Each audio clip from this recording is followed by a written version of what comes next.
Ngasiगी vlog-sidi Polangkhok sembagi oina tawrage. Akhoi hingondagi wa yalani aduga Polangkhok sendarage. Mayam punna minyeng tamnarasi.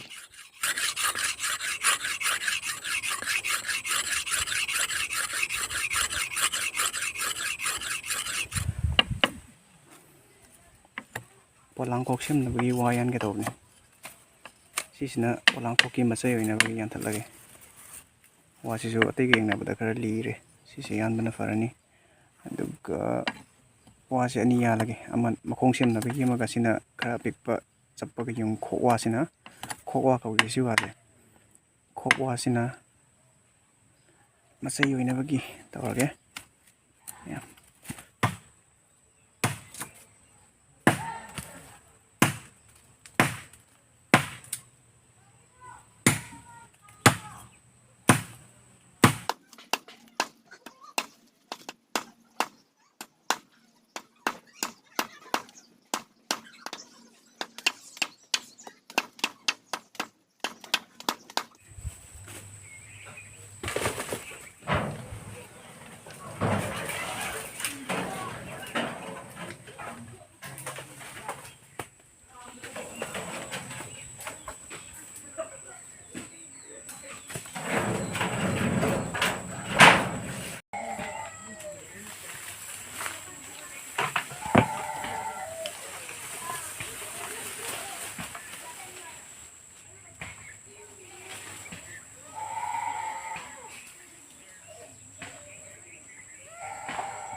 Makunut pelore.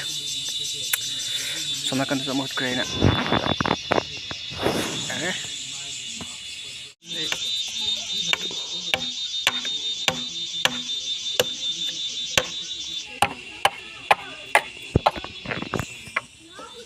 Tahu tahu. Mai karan tahu.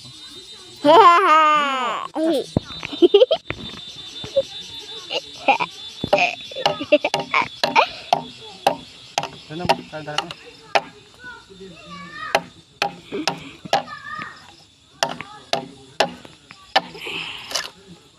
Betul lagi kok.